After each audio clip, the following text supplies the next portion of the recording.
prometido que le había puesto que iba a subirlas y pues ya. ¿Ok? Pues bien, chicos, entonces el día de hoy, ¿verdad? Vamos a continuar hablando sobre los fundamentos de la microbiología y vamos a comenzar a hablar hoy sobre la unidad básica de los organismos vivos, incluyendo a los microorganismos, ¿no? Voy a hacer una distinción porque no todos los microorganismos tienen una célula como unidad básica, porque también tenemos en microbiología virus, que son partículas sin capacidad de replicación autónoma y cuya unidad básica funcional pues no es como se llama, no es la célula, ¿no? De hecho, necesitan una célula para replicarse, ¿no? Pero bueno, la mayoría, el resto de los microorganismos, incluyendo obviamente todas las bacterias, que son la mayoría de las especies vivos en el planeta, pues su unidad básica funcional es este concepto, ¿verdad? Que se conoce como la célula, ¿no? Entonces, la célula, ¿verdad? Es la unidad morfológica funcional de todo organismo vivo. Todo organismo vivo tiene que tener como mínimo una célula, ¿verdad? Que tiene la información genética, que tiene las instrucciones de cómo hacer funciones de un organismo vivo, por ejemplo, derivar energía del ambiente, etcétera, ¿no?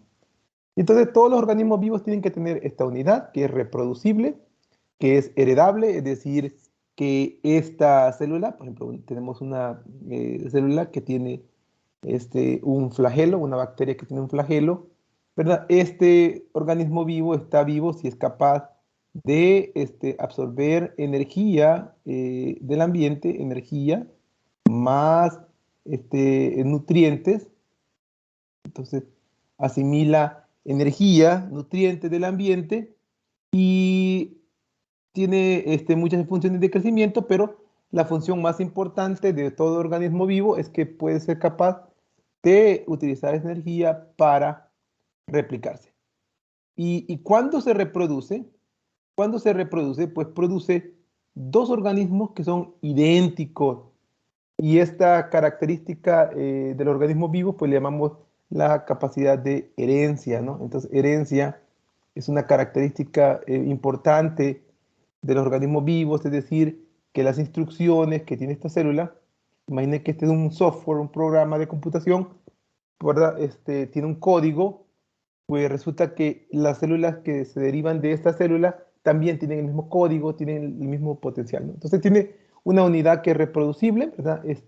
La información genética de las instrucciones para hacer eso están codificadas en forma de una molécula de ADN y obviamente pues es una unidad funcional porque si esta célula utiliza nutrientes y energía del ambiente, pues estas también tienen la capacidad de utilizar nutrientes y de energía para crecer, para vivir y eventualmente, obviamente, para reproducirse. ¿Sí? ¿Estamos?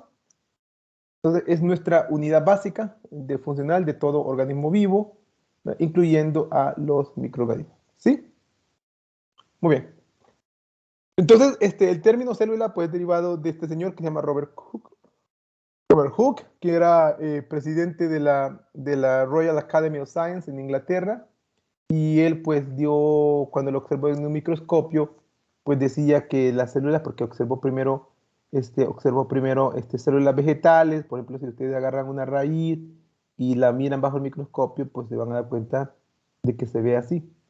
Este es como se ve las células en una terminación de una raíz. Y entonces dijo él, ah, caray, parecen como estas células ¿cómo se llama? De un monasterio, en donde viven los monjes. Entonces él le dio el nombre célula y así se quedó, ¿no? Entonces nosotros sabemos que cada uno de estas células dentro de un organismo multicelular, pues contiene toda la información genética del resto. Obviamente, ¿verdad? El sistema celular no solamente define los límites físicos, no solamente dice aquí comienza y aquí se acaba este organismo vivo, sino que la célula en realidad es un sistema dinámico. Es un sistema dinámico porque tiene que tener la capacidad de importar como les digo, tiene que tener la capacidad de importar nutrientes, ¿verdad? Moléculas, tiene que tener la capacidad de importar alguna forma de energía y luego tiene que tener la capacidad de exportar, por ejemplo, sustancias que son tóxicas. Entonces, las células en realidad son sistemas dinámicos, tienen un límite físico, pero tiene que tener esa capacidad de intercambiar materiales, energía, toxinas con el ambiente extracelular. Nosotros decimos que este es el ambiente intracelular y luego lo que rodea es el ambiente extracelular. ¿Sí? El sistema, este sistema dinámico, ¿verdad? En su forma más básica, escuchen bien, en la forma más básica, todos los organismos, todo organismo, toda célula, en su forma más básica, tiene que tener como mínimo 3 componentes. Como mínimo. Tiene que tener una membrana. Y esta membrana, pues como nosotros sabemos, define el límite de la célula. ¿Sí? La membrana está formada de una capa de fosfolípidos, pero obviamente aparte de esos fosfolípidos, también se requieren proteínas que forman canalitos, proteínas que forman bombas en la superficie, ¿verdad? Y eso pues va a permitir esta función esencial de intercambio de material, energía, ¿verdad? Nutrientes pueden entrar por acá, toxinas pueden salir por acá, ¿sí? Entonces, toda célula, escuchen bien, toda célula tiene que tener una membrana, toda célula. Es tan importante la membrana que si yo, por ejemplo, utilizo jabón, cuando me lavo las manos, por ejemplo, jabón o alcohol, ¿sí? El jabón o el alcohol lo que van a hacer esencialmente es remover esta capita de grasa y producir hoyos, ¿sí? Entonces, nosotros sabemos que si producimos hoyos en la membrana, pues ese organismo pues ya no va a tener la capacidad de decidir qué materiales entran y qué materiales salen, ¿sí? ¿Estamos bien? Sí, profe. Ok. Entonces, Sí, profe. toda célula tiene que tener una membrana. Y está hecha de fosfolípidos y también obviamente contiene proteínas que le permiten el intercambio completo de materiales, ¿sí? Cualquier cosa que destruya esa membrana, no importa que sea una bacteria o que sea un eucariote, pues va a matar o destruir esta célula. ¿Sí? Lo segundo que necesita, obviamente, si tiene que tener la capacidad para replicarse y la capacidad para hacer cosas, tiene que tener un sistema de instrucciones. Y este sistema de instrucciones está codificado en forma de una molécula que se llama ADN. Entonces, las instrucciones de cómo hacer más células, las instrucciones de cómo asimilar nutrientes, las instrucciones para producir un flagelo, todo eso está codificado dentro de este cromosoma. Si nosotros sabemos que es importante porque todos los organismos tienen esta molécula de ADN y nosotros sabemos que si yo agarro, por ejemplo, y irradio esta célula con algún, por ejemplo, material radioactivo, entonces este material radioactivo va a entrar a la célula y va a destruir el cromosoma. Y, por ejemplo, si le ponemos, aunque sea, por ejemplo, luz ultravioleta a una bacteria, pues va a destruir este ADN y este ADN pues ya no va a servir y por lo tanto la célula va a perder la capacidad de reproducirse. Entonces, toda célula tiene que tener un genoma que está hecho de una secuencia de ADN. Finalmente, ¿verdad? Esta secuencia de ADN, ¿verdad? No es más que instrucciones y voy a amplificar esto y estas instrucciones, ¿verdad? Tienen que convertirse en una forma funcional y las instrucciones en todo organismo vivo que está codificada en forma de genes, el gen tiene que convertirse en forma de una proteína porque al final la proteína es la que hace todas las funciones o la mayoría de las funciones en la célula. Funciones estructurales, funciones de síntesis, funciones, etcétera, ¿no?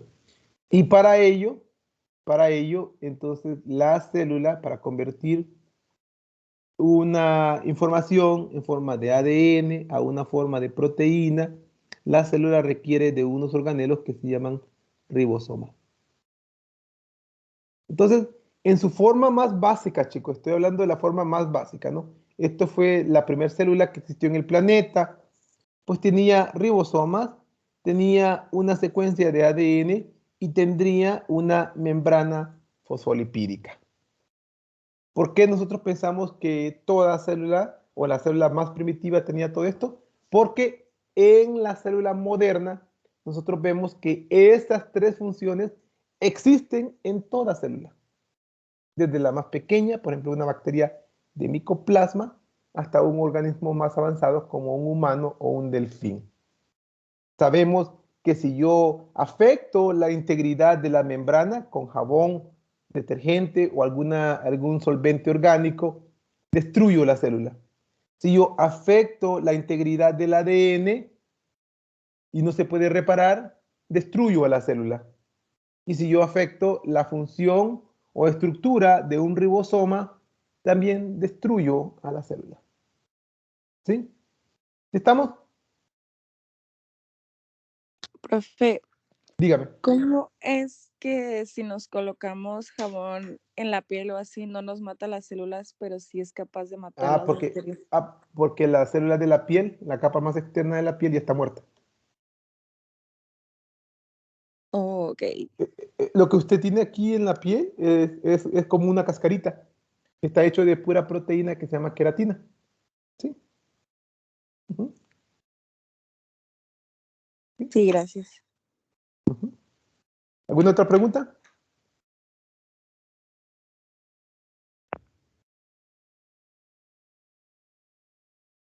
No. Muy bien. Pero por ejemplo, si usted toma por ejemplo, si uno toma detergente, sí se puede afectar mucho, ¿eh? Porque las mucosas sí tienen, ¿cómo se llama? Membrana. Las mucosas tienen como un moquito, entonces protege del alcohol, pero dentro del cuerpo, por ejemplo, digamos, si me inyectan jabón, pues me destruye el riñón, ¿no? Porque pues destruye la membranita. Muy bien. Estamos básicos, entonces, ¿cuáles son las propiedades universales de todo célula, independientemente del tipo de célula? Pero entonces tenemos los límites físicos, ¿verdad?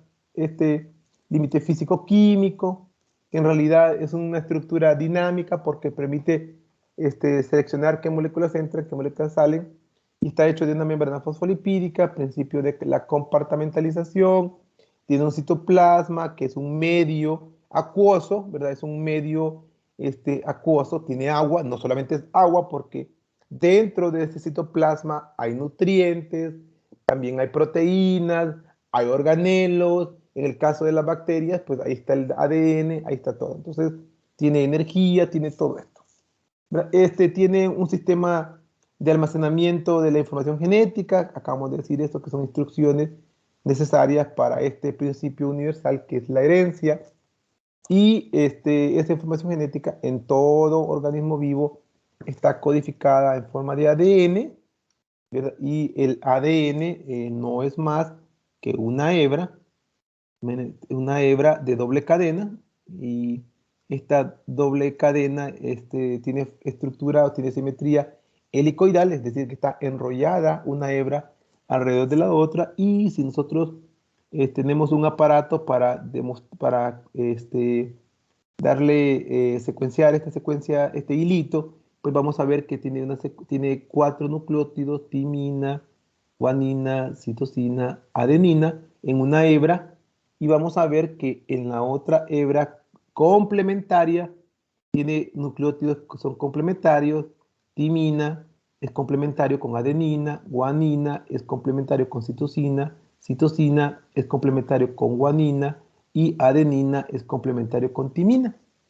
Y esa secuencia de 4 letras y el orden de esta letra pues determina qué tipo de información genética tiene.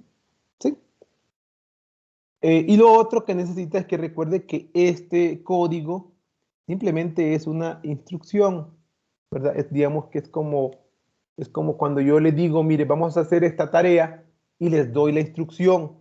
Al final, usted tiene que ejecutar esa función y para ejecutarlo, pues se requiere de proteínas y toda célula tiene una traducción de esa información genética en forma de una función y para ello requiere de unos organelos que se llaman ribosomas.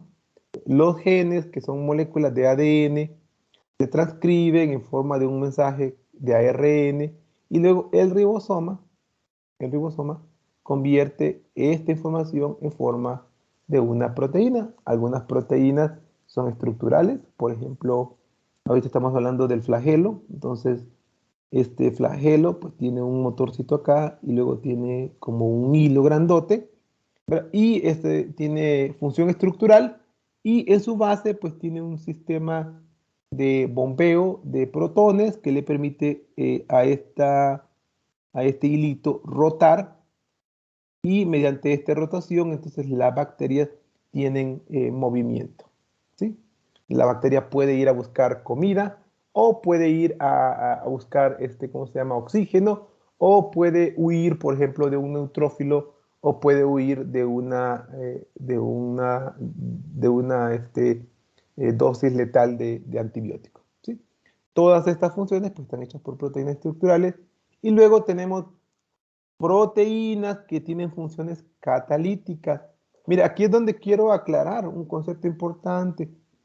Cuando decimos catálisis simplemente significa acelerar la velocidad de una reacción.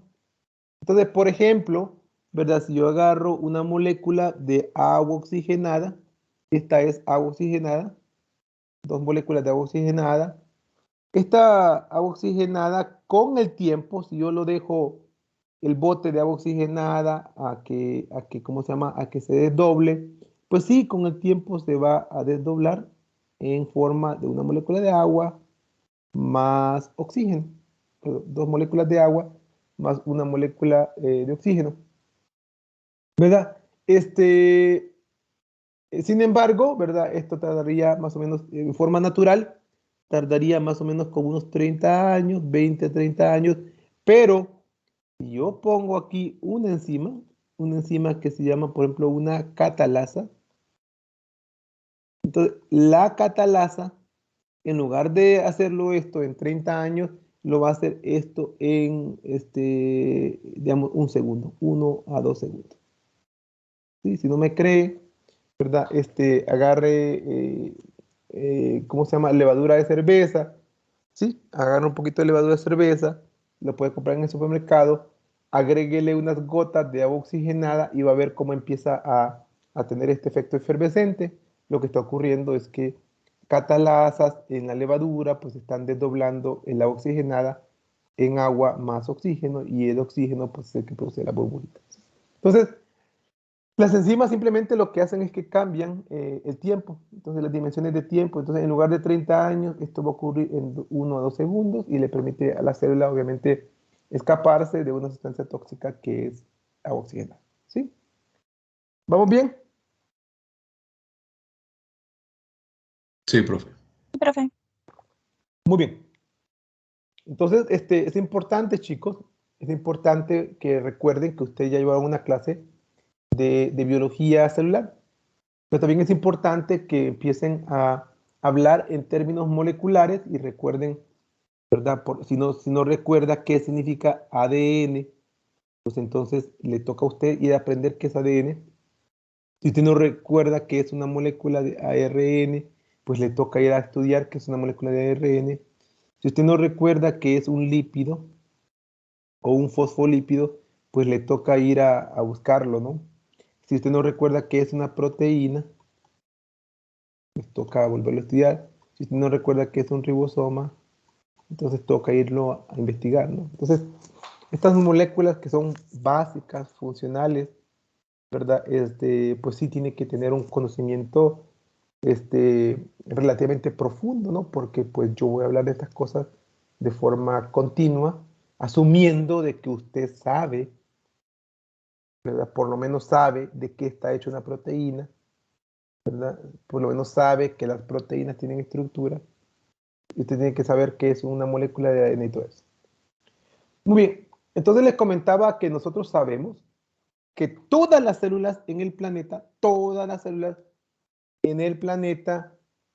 nacen a partir de una célula. O sea, todos nosotros estamos relacionados, de cierta forma somos familias.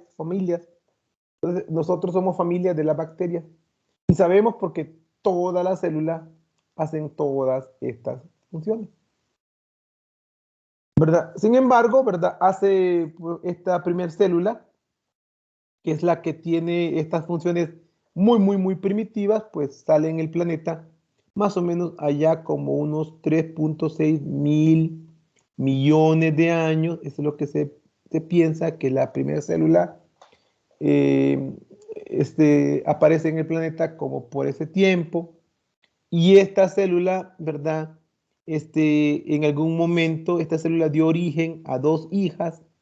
Una hija que se convirtió en las bacterias modernas, aquí están todas las bacterias, y otra hija que eventualmente se convirtió primero en una arquea y luego eventualmente esta aquí se dividió en dos, una que se convirtió en arquea y otro que se convirtió en un organismo eucariote, ¿verdad? Entonces nosotros sabemos que todos nosotros estamos relacionados, ¿verdad? De una forma u otra, en forma de este árbol que le llamamos el árbol de relaciones genéticas de todo organismo vivo.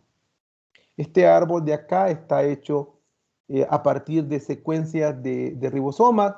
Entonces, si yo agarro el ribosoma, por ejemplo, de una bacteria, digamos que agarro el ribosoma de una bacteria y agarro el ribosoma, por ejemplo, de un humano y los comparo esta molécula o la secuencia de esta molécula con la secuencia de esta molécula, pues entonces voy a ver que esta bacteria, este ribosoma de esta bacteria se parece mucho a estos ribosomas, mientras que el ribosoma del humano pues entraría dentro de ribosomas de animales. Entonces, nosotros sabemos que esto es cierto porque todos los organismos tenemos una secuencia ¿cómo se llama? Tanto de nucleótidos como de aminoácidos, y esta secuencia de nucleótidos y aminoácidos, cuando lo comparamos, nos permite a nosotros definir la relación genética que existe entre estos dos organismos.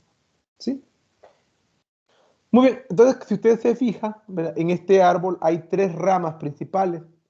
Está esta rama de acá, en azul, que son las bacterias. Está esta segunda ramita de acá, que son las arqueas. Y ¿cómo se llama? Esta rama de acá, que son todos los organismos eucariotas. ¿Sí? Y como pueden ver, no todos los organismos vivos tienen el mismo tipo de estructura, porque bacterias y organismos eucariotas pues tienen una célula procariota, esa es su unidad básica, ¿verdad? La unidad básica tanto de bacterias como de arquea es una célula procariota, mientras que los organismos eucariotes pues tienen una célula eucariota. ¿Sí? ¿Estamos? Sí, profe. ¿Verdad? Y obviamente, ¿verdad? Acá tienen una célula moderna eucariota. La célula moderna eucariota, pues no solamente cuenta con estos límites físicos, no solamente cuenta con una membrana, ¿verdad? Que limita a la célula. No solamente eso, sino que también cuenta con estos organelos que son visibles en el microscopio. Tenemos un organelo que es el centro de la célula, que tiene una doble membrana, y este organelo pues tiene un sistema como de laberinto de membranas que se llama el retículo endoplasmático. Aquí es donde se producen proteínas que van a ser exportadas. También tiene más organelos, por ejemplo, vamos a identificar que hay otro organelo, varios organelos chiquitos con una membrana, ¿verdad? Y este organelo chiquito pues son mitocondrias. ¿verdad? Tiene también otro organelo que se llama aparato de Golgi. El aparato de Golgi pues permite el transporte de proteínas desde aquí hasta acá, ¿verdad? Entonces, y no solamente el transporte de proteínas que van a ser exportadas, sino que también las modifica. Entonces, por ejemplo, todo el moco que nosotros producimos, pues tiene glicoproteínas y azúcares, pues todo eso se producen aquí en el reticulón endoplasmático y pues tiene otros organelos, ¿verdad? Incluyendo el lisosoma y todo lo demás, ¿sí? Entonces, es importante, chicos, ¿verdad? Que usted recuerde las funciones, por lo menos de los organelos más importantes, ¿no? Ya llevo una clase de biología celular, ¿verdad? Aquí estamos construyendo conocimiento, pero en esa construcción yo asumo que usted sí conoce, sí aprendió algo en su clase de biología celular. Entonces tiene que recordar qué es un núcleo, tiene que recordar para qué sirve el núcleo, tiene que recordar qué es un mitocondria y para qué sirve el mitocondria o la mitocondria. Tiene que recordar qué es un retículo endoplásmico o endoplasmático y para qué sirve. Tiene que recordar qué es un aparato de Golgi y para qué sirve. Tiene que recordar qué es un ribosoma, porque también tiene ribosoma y para qué sirve. Tiene que recordar qué es un lisosoma y para qué sirve. ¿Sí? Y en algún momento va a tener que recordar qué es un endosoma, porque vamos a hablar cómo infecta una bacteria a una célula y cómo la célula destruye a una bacteria. Y para ello pues necesitamos conocer estos dos organelos, el lisosoma y el endosoma. ¿Estamos, chicos?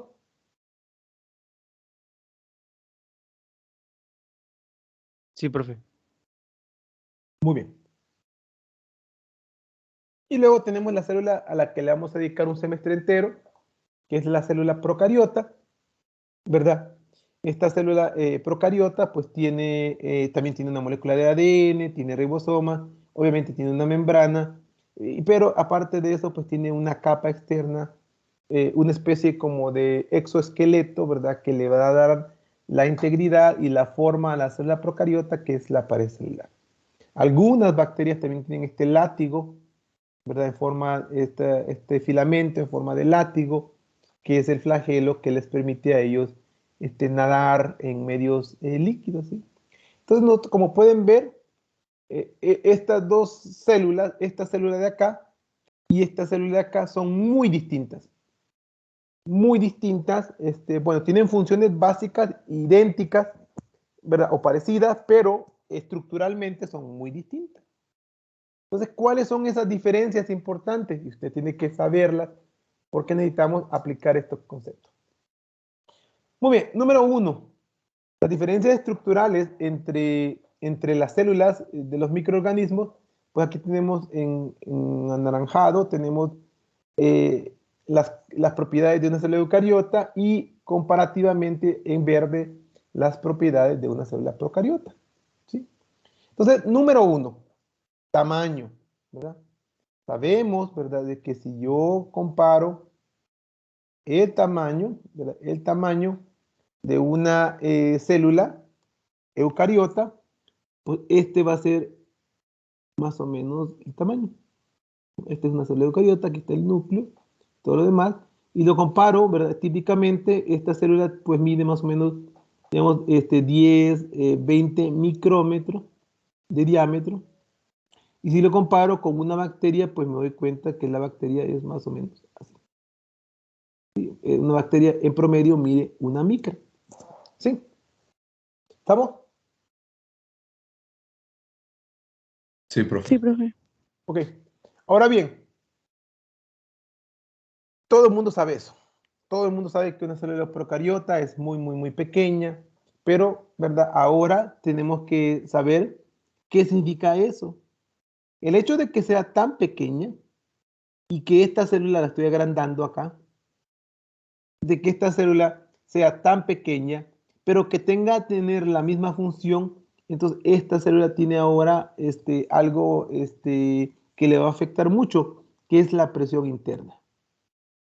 esta célula tiene que acumular nutrientes, tiene que acumular ADN, tiene que tener todas las funciones de una célula eucariota, pero en lugar de tener un volumen, ¿verdad? Digamos que tiene un volumen de 10 por 10, entonces estamos hablando de 100 micrómetros cuadrados, ¿verdad?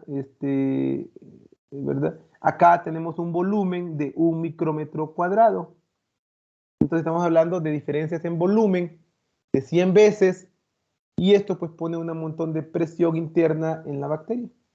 ¿Sí?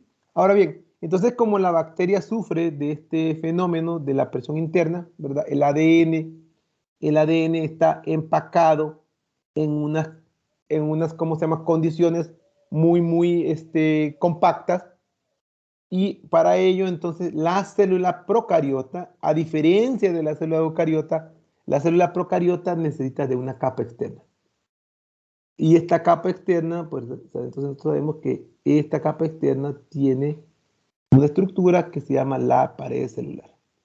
Entonces, bacterias necesitan de esta capa externa para controlar presión osmótica interna como externa. Y las bacterias tienen hechos de un material que se llama péptido glucano o mureína. ¿Sí? Y sabemos que la bacteria necesita de esta pared celular porque, de nuevo, experimentalmente y funcionalmente, si yo le agrego un antibiótico, por ejemplo, un antibiótico que se llama penicilina,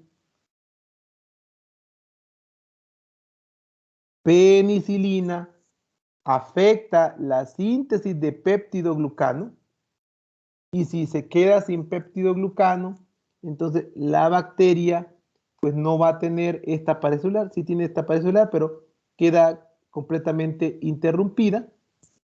Y entonces, si la bacteria no tiene peptidoglucano, produce una pared celular que está imperfecta, y por lo tanto la bacteria se muere por su propia presión osmótica. ¿Sí? ¿Sí estamos? Sí, profe. ¿Ok? Sí, profe. Todo esto derivado de este tamaño tan pequeño. ¿Sí? Ok. Segundo, que es lo que le da la definición o el nombre a la célula, organelos definidos, ¿verdad? Hay que recordar que tanto las bacterias como los eucariotes tienen organelos. Ambos tienen organelos. Pero si yo agarro la célula eucariota, ¿verdad? Pues de nuevo, pues tengo una membrana, tengo un núcleo, tengo un retículo endoplasmático, tengo mitocondria, tengo aparato de Golgi, tengo lisosomas, tengo endosomas, tengo un montón de organelos, y todos estos organelos, digamos que están limitados por una capa de fosfolípidos. Esta es la verdadera importancia de la definición, que la célula eucariota tiene organelos definidos, ¿verdad? Encapsulados, delimitados por una membrana de fosfolípidos. Mientras que un procariota sí tiene organelos, ¿verdad? Ya dijimos que la célula procariota tiene un organelo, estos chiquitos que son ribosomas, pero nosotros sabemos que el ribosoma está hecho de proteínas más ARN, y sabemos que ese ribosoma no está limitado por una membrana. Sabemos que tiene organelos, por ejemplo, este flagelo, que está hecho de proteína. ¿Sí? Entonces, la diferencia es compartimentalización interna, ¿verdad? Y que ese compartimiento interno está hecho de fosfolípidos. ¿Estamos? Sí, profe. Muy bien. Ahora bien, la tercera es que las bacterias siempre son unicelulares. ¿Ya? La bacteria siempre es unicelular, a pesar de que a veces yo dibuje a los estreptococos así, ¿verdad? Y cuando digo que es unicelular, ¿qué significa? Significa que si yo parto este coquito de acá y lo separo, pues este coquito de acá me va a dar origen a otra cadenita de estreptococo. ¿Sí? Entonces es un organismo unicelular. Mientras que las células eucariotas existen en forma de organismos unicelulares, como por ejemplo una levadura, o en forma de un organismo multicelular, como nosotros. Y por multicelular me refiero a que cada célula tiene una función especializada. Entonces, las células del cerebro tienen una función, las células del hígado tienen una función, los espermatozoides tienen una función, etcétera, etcétera, etcétera. ¿Sí? ¿Estamos? Sí, disculpe, profe. Dígame. Entonces, Sí, profe. los procariontes solo pueden ser unicelulares. Solamente unicelulares. Vamos a ver después que algunos tienen comportamientos comunitarios, ¿verdad? Porque fíjate, es una pregunta muy interesante, ¿eh? Porque fíjate que el comportamiento de algunas bacterias, caray, se me apagó la cámara. Me había fijado. Oigan, díganme por favor cuando se apaga la cámara, por favor. Pues a veces yo hago gestos con la mano y pues necesita verlo. Sí, en una placa, por ejemplo, el sarro de los dientes. Entonces, si no se lava los dientes, entonces se le forma sarro en los dientes. Pues dentro de esa placa hay un comportamiento comunitario, fíjate, ¿verdad? Entonces hay comunicación. De hecho, hay veces en donde dentro de la placa una bacteria le comunica a la otra bacteria, oye, no te puedes reproducir. O, por ejemplo, en una placa, las bacterias que están cerca de la superficie son las que se sacrifican por el resto de las bacterias. Entonces, hay como digamos, como una conciencia de múltiples funciones y de especialización de funciones, pero más bien es una conciencia ecológica. ¿Verdad? ¿Sí? ¿Estamos? Sí, profe. Gracias. Entonces es como un método de defensa. Es un método de defensa, ¿verdad? Pero mi punto es que en un organismo unicelular, todas las funciones tienen que estar incluidas dentro de esa célula. ¿Sí? ¿Estamos? Dígame, Maya. O sea que estando en diplococos, estreptococos o Ujú. estafilococos, ¿se comportan como un solo organismo? No, cada célula tiene independencia. Ok, gracias. Sí, no más que esto nosotros le llamamos agrupaciones, pero no son agrupaciones de función, más bien son agrupaciones de la forma como se reproduce. Pero pues cada célula, si yo parto ese coco ese estreptococo en coquitos, cada coquito tiene la misma función que la cadena. ¿Sí? ¿Ok? Muy bien. La última diferencia importantísima tiene que ver con la estructura y forma del ADN. ¿Sí? Entonces, aquí voy a parar porque este es muy, muy importante, chicos. Muy, muy importante. ¿Cómo se llama? Estructura del ADN de una célula eucariota. Esta es una célula eucariota. Entonces, si yo veo el ADN, pues voy a ver el ADN de una célula eucariota, pues es un hilo. Es un hilo lineal. Es lineal. Es decir, que hay un extremo acá y hay otro extremo. ¿Estamos?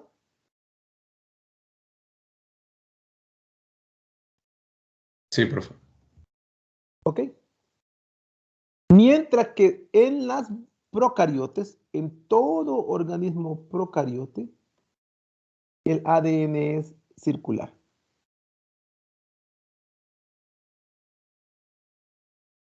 Es como, por ejemplo, si yo agarro un hilo, ¿verdad? Doble hebra, y lo uno, este extremo de acá, lo uno con este extremo de acá, y entonces esta es la estructura del ADN procariota. ¿Sí? Es circular. ¿Sí? ¿Estamos? Sí, profe. Ok. De acuerdo, profe. La otra diferencia es que ¿cómo se llama? Este filamento, este cromosoma procariote, mejor es único, solo uno. Hay excepciones, ¿verdad? Y una excepción, pues que vamos a ver, son las bacterias del género Vibrio. Es un vibrio, ¿verdad? Que tiene forma como de un frijolito. Entonces acá tenemos un vibrio,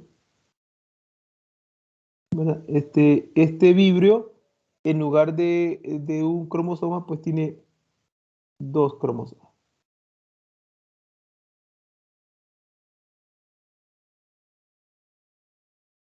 ¿Sí? ¿Estamos? Sí, profe.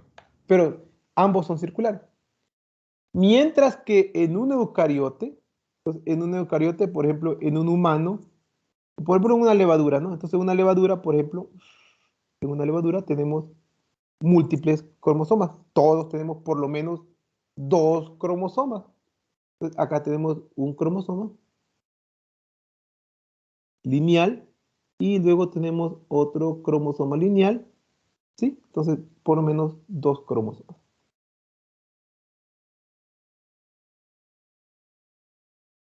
¿Sí? ¿Estamos? Sí, profe. Un humano tiene 23 pares de cromosomas. ¿Sí?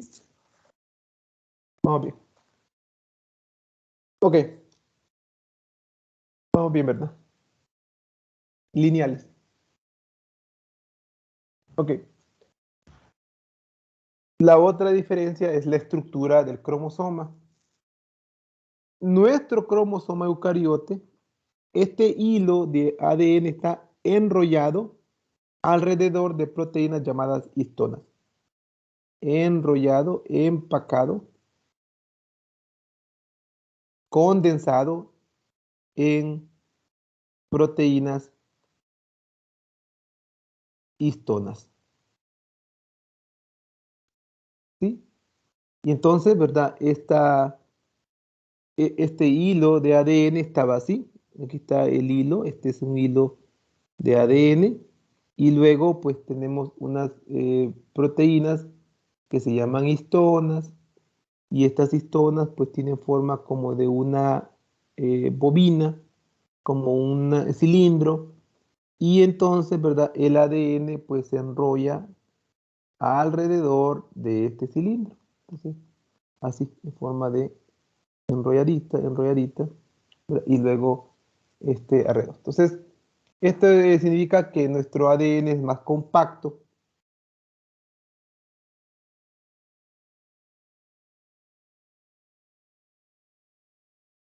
¿Sí? Y es más compacto porque tiene estas proteínas llamadas histonas. ¿Estamos? Sí, profe. Ok. Entonces, si me vieran mi dedo, imagínense que imagínense que este de acá ¿cómo se llama? Entonces, imagínense que este cable de acá, ¿verdad? Es ¿cómo se llama? Es el ADN de un procariota. Este me salió de procariota, pero ahorita lo veo. ¿Okay? Entonces, si yo tengo este hilo es una molécula de ADN, entonces, y mi dedo es una molécula, son histonas, entonces el ADN se enrolla 3 veces alrededor de una histona, luego alrededor de la otra histona, y luego alrededor de la otra histona, y así sucesivamente. Entonces, como pueden ver, ¿verdad? Mi ADN está enrollado en histonas. Si yo necesito accesar esta información, si yo necesito la información que está acá, entonces, ¿qué es lo que tengo que hacer? Desenrollar esta parte de acá. Se abre la información, ya está accesada. Entonces, yo ahora voy a copiar esta información en forma de ARN y luego ya cuando yo ya no necesite, ¿cómo se llama? Seguirla copiando, entonces, la vuelvo a enrollar. ¿Estamos? Sí, profe. ¿Okay? Sí, profe. Y esto tiene una ventaja, chicos, porque entonces ahora yo puedo controlar cuándo expreso estos genes. Y también en caso de, por ejemplo, que tengamos algún daño, por ejemplo, viene un misil de radiación ultravioleta, ¿verdad? A menos que llegue acá, es que esta parte que está desnuda, pues en la mayoría de los casos, pues es capaz de absorber ese efecto tóxico de mutagénico. ¿Estamos? Bueno. Muy bien, chicos. Sí, profe. Ok, y nosotros pues vemos que el cromosoma de los eucariotes, ¿verdad? Durante mitosis se compacta, ¿verdad? De tal forma que cuando se compacta, ¿verdad? Forma estas como áreas súper compactas que tienen forma así, como que nos llamamos cromosoma, cuerpos visibles que únicamente son visibles durante mitosis. ¿Sí? Muy compacto. ¿Vamos bien? Sí, profe, gracias. Ok. Entonces, como estamos comparando, ahora veamos la bacteria. Pues las bacterias no tienen esto. La bacteria tiene un cromosoma, que es una doble hebra circular, y pues no tiene proteínas, o por lo menos tiene muy pocas proteínas. Es DNA sin proteínas. El problema es que este cromosoma hay que meterlo en esta célula. ¿Sí? Entonces imagínense, este cromosomota tiene que meterlo acá, dentro de esa célula. Entonces, y no lo puede compactar en forma de con histonas porque no tiene. Entonces, ¿cómo lo hace? ¿Sí? ¿Cómo hace la bacteria para compactarlo? Entonces, lo que hace es que hace este cromosoma existe en una forma súper enrollada, de tal forma, aunque usted no lo crea, toda esta hebra es del mismo tamaño que esta hebra.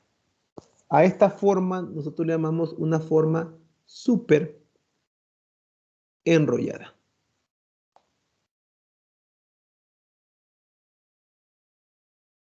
O súper compacta.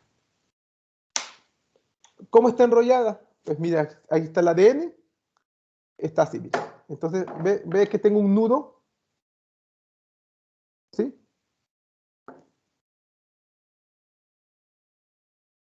Sí, profe. Está hecho un nudo. Y luego entonces, este nudo lo sigo torciendo, lo sigo torciendo, lo sigo torciendo y torciendo y torciendo y torciendo hasta que finalmente, ¿verdad? Yo logro una forma muy compacta, que es lo que nosotros conocemos como la forma súper compacta. ¿Sí? Y así es como está empacada el ADN dentro de una bacteria, así es como existe. Pero bien, cuando la bacteria necesite accesar a esta información genética, entonces lo que tiene que hacer es relajarla. Pero, por ejemplo, miren, se relaja, pero llega un momento, por ejemplo, acá, que está hecho un nudo. Está hecho un nudo, ¿sí ven? Entonces, para desenrollarlo necesita una proteína, y esta proteína se llaman topoisomerasa. Entonces, empieza a desarrollar acá, desenrollar acá, ¿verdad? Hasta que finalmente accede a toda esta información y para eso pues tiene que invertir energía y función en forma de una enzima que se llama topoisomerasa. ¿Sí estamos?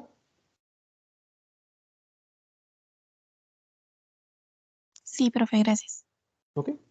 Entonces, de acá a acá, para pasar de un estado súper enrollado a un estado relajado, que es necesario para accesar esa información, entonces las bacterias requieren de una proteína que se llama topoisomerasa. Y de nuevo, si nosotros inactivamos esta enzima que se llama topoisomerasa, por ejemplo, con un químico que se llama ciprofloxacino, es un antibiótico, cipro. Cipro lo que hace es que inactiva la topoisomerasa, y si inactiva la topoisomerasa, entonces cancela este evento y por lo tanto la bacteria queda en estado compacto y no puede reproducirse. ¿Ok? Sí, profe. Lo otro es que el ADN, ¿verdad?, de una bacteria está muy, muy desprotegido. Entonces, como está muy desprotegido porque no tiene proteína, radiación, por ejemplo, radiación con luz ultravioleta, pues causa mucho efecto, ¿no? ¿Sí? Por eso es que las bacterias son particularmente sensibles a desinfectantes que son oxidantes, oxidativos. ¿Sí estamos? Sí, profe. Ok. Muy bien, entonces ya hemos visto tres diferencias, ¿verdad? Que el cromosoma es lineal en el eucariota, en el procariota es circular, en el eucariota puede ser múltiples cromosomas lineales, en la procariota pues casi siempre es uno solo, circular. La forma como está empacado, en caso de los eucariotas está empacado o condensado alrededor de estas proteínas que se llaman histonas, mientras que en los procariotes no está empacado en proteínas, por lo menos no muchos, y está empacado en forma súper enrollada, que es un nudo del ADN, y para eso entonces necesitan una proteína que se llama topoisomerasa para reproducirse. Muy bien, la tercera diferencia, entonces voy a escribir uno nuevo, es para mí la más importante. La más importante diferencia entre una célula eucariota y una célula procariota tiene que ver con el potencial reproductivo del ADN. ¿Sí? Y eso está ligado a la forma del cromosoma. Entonces, fíjese bien, acá tengo un cromosoma lineal. ¿Sí? Y resulta, ¿verdad?, de que nosotros sabemos que este cromosoma eucariote, ¿sí?, este cromosoma eucariote para reproducirse, pues tiene que separarse, ¿no? Entonces, acá se separa, dos hebras, una hebra acá, otra hebra acá, ¿sí? Y ahora voy a poner aquí la nueva copia. Entonces, esta es la nueva copia. Entonces, la nueva copia, ¿verdad?, comienza en este extremo, ¿verdad? Comienza en este extremo de acá. La nueva copia comienza en este extremo y es complementario a esta hebra. Y la otra nueva copia comienza acá y es complementario a esta hebra. Note que los cromosomas lineales tienen un problema. Los cromosomas lineales tienen un problema porque cada ciclo de replicación pierde un pedacito de información de los extremos.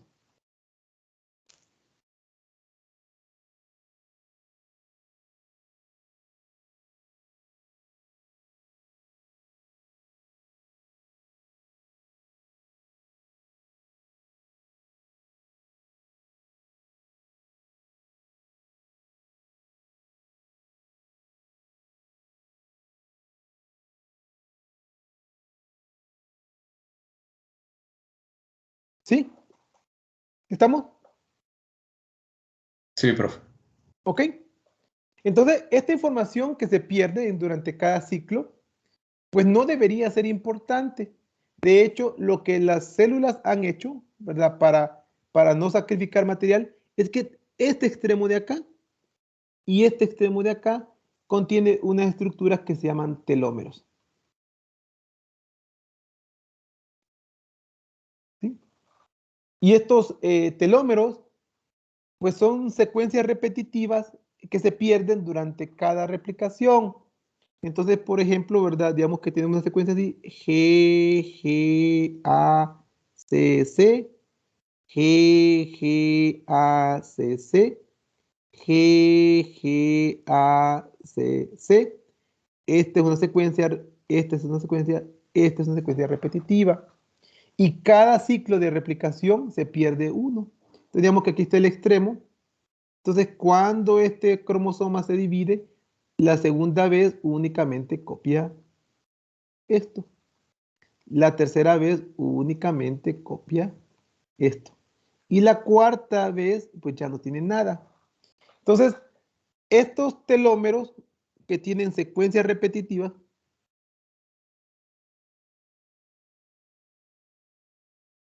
¿sí? El número de secuencias repetitivas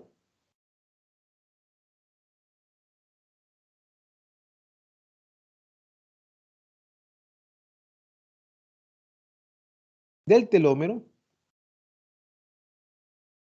indica cuántas divisiones celulares puede hacer. ¿Sí? Entonces acá tenemos, ¿verdad? Aquí teníamos 3 secuencias, 1, 2, 3. En la primera división, únicamente estos dos, perdió 1. En la segunda división, perdió un segundo. Y en la tercera división, perdió un tercero. Y esta célula, por lo tanto, tiene que hacer únicamente, o puede hacer únicamente 3 divisiones celulares. ¿Sí? ¿Estamos? Sí, profe. Entonces, ¿cuáles son las implicaciones de esto? Número 1, que el cromosoma lineal es poco eficiente, pues pierde información llamada telómeros durante replicación. ¿Sí? Y por lo tanto, ya tiene un número preprogramado de ciclos de división celular, igual que el número de secuencias repetitivas. ¿Sí? ¿Estamos? Sí, profe. Significa que una célula eucariota tiene una vida finita.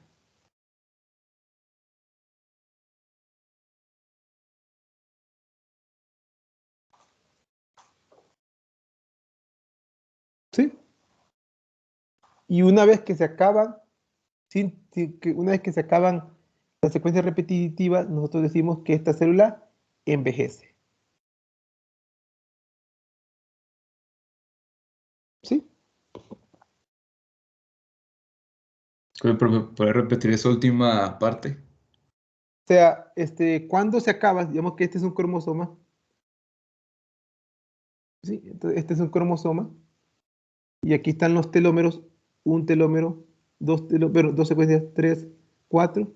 Entonces, en el momento en que se acaba, después de 4 divisiones, entonces cuando solamente queda sin telómeros, entonces, ya esta célula está vieja.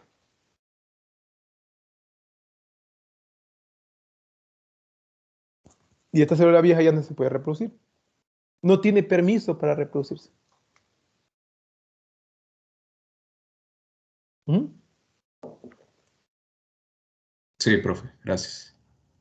Ahora bien, como estamos comparando ahora qué ocurre con una célula procariota.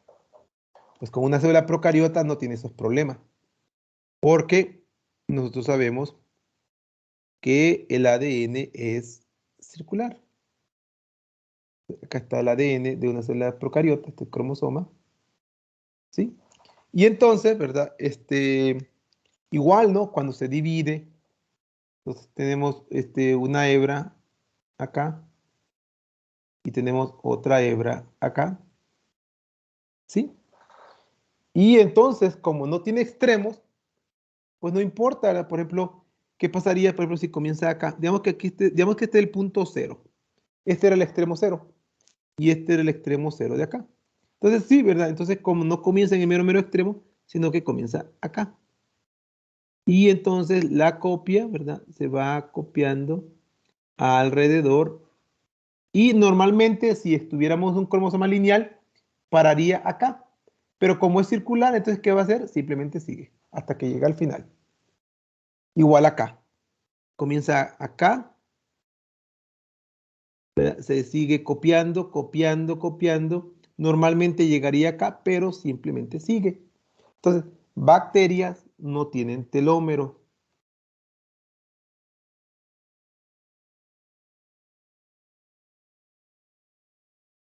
¿Por qué? Porque nunca pierde información genética durante división.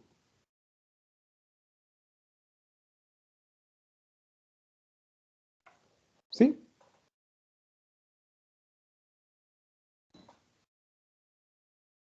¿Estamos?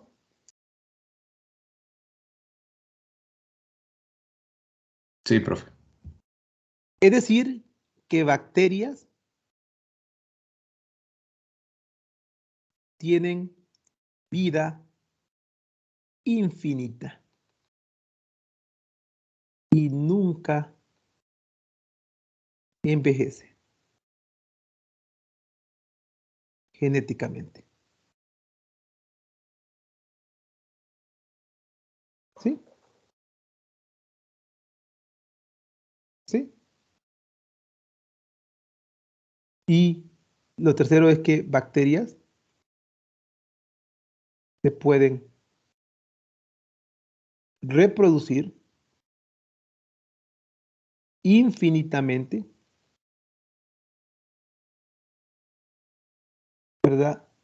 Dependiendo de nutrientes, energía y acumulación de toxinas. ¿Sí? ¿Estamos?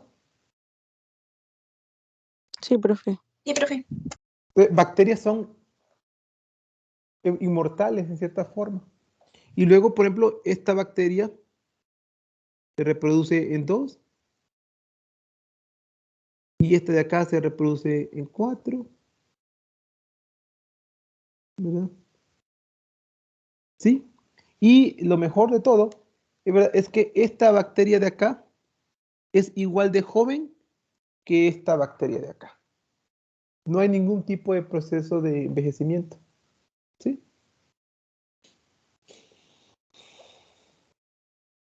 Y eso es debido a la forma como está estructurado el cromosoma, que es circular. ¿Estamos? Sí, profe. Muy bien. Entonces, fíjense bien. La diferencia más importante, para mí, la diferencia más importante entre una célula eucariota y una célula procariota tiene que ver con la estructura del cromosoma. Células eucariotas tienen cromosomas lineales. En los extremos de estos cromosomas lineales tenemos estas secuencias repetitivas que se llaman telómeros. Y el número de secuencias repetitivas determina cuánta vida o cuántos ciclos de división celular tiene una célula. Cuando se acaban los telómeros, nosotros decimos que esta célula se vuelve vieja. Y cuando una célula se vuelve vieja, pues ya no tiene las capacidades de una célula nueva. Ya envejeció, ya no se puede reproducir y por lo tanto células eucariotas tienen una vida predefinida porque tienen cromosomas lineales, ¿verdad? Mientras que las bacterias no tienen ese problema, porque como las bacterias tienen cromosomas circulares, el cromosoma se sigue reproduciendo y reproduciendo y reproduciendo y reproduciendo sin pérdida de información genética. Las bacterias no necesitan telómeros porque nunca pierden información genética. Es decir, que las bacterias tienen una vida infinita. Se reproducen y se reproducen y se reproducen sin ningún tipo de pérdida de información genética. Significa que las bacterias nunca envejecen.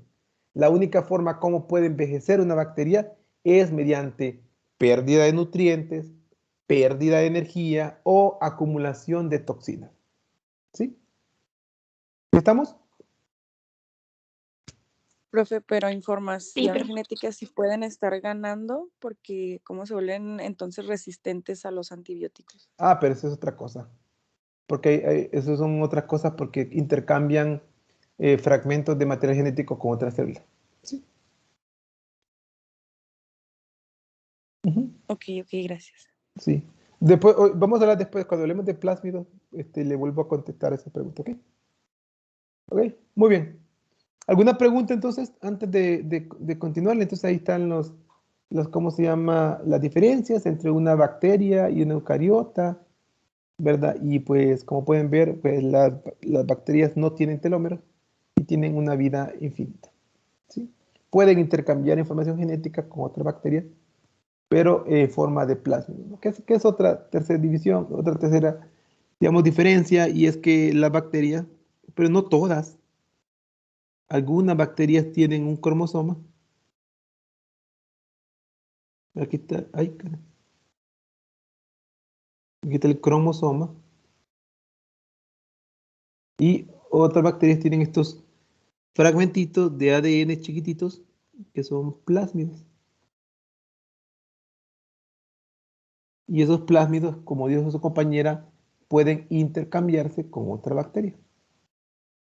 ¿Sí? Entonces, una bacteria puede dárselos a otra bacteria. ¿Sí? Entonces, esta bacteria puede capturar estos plásmidos y producirlos. ¿Ok? Muy bien. ¿Listo? ¿Alguna otra pregunta? ¿Tienen que ser bacterias de la misma o pueden ser diferentes? Algunas son distintas.